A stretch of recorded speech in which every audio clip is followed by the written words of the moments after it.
नमस्कार.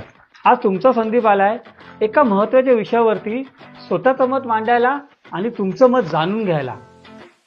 बऱ्याच वेळा प्रश्न विचारला जातो की घर भाड्याने घ्यायचं का विकत घ्यायचं. तुमचा संदीप सांगेल की ना घर विकत घ्या.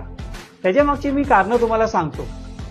जेव्हा आपण एखादे घर लोनवरती घेतो त्याचे हप्ते 15-20 वर्ष भरतो, परंतु कधी ना कधी ते घर तुमच्या नावावरती तुमच्या पुढच्या पिढीच्या नावावरती होऊ शकतं. म्हणजे झाले ना तुमच्या स्वतःचं घर. दुसरं म्हणजे जे घर रेंटचं असतं त्याला तुम्ही सजवू नाही शकत. तुम्ही तुमचं घर विकत घेतल्यावरती मनासारखं सजवू शकता.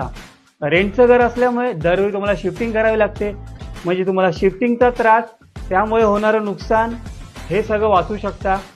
आणि शेवटचं म्हणजे तरुणांसाठी त्रासदायक शब्द, तुमचं स्वतःचं घर आहे का, ह्या प्रश्नापासून तुमची मुक्तता होऊ शकते. हे झालं माझं मत. तुमचं मत काय तुम्ही मला नक्की सांगू शकता. कमेंट बॉक्समध्ये तुम्ही सांगू शकता की तुमचं मत काय आहे. भाड्याने राहिलं पाहिजे का घर विकत घेतलं पाहिजे. नक्कीच तुमच्या संदीपला कळवा. थँक्यू.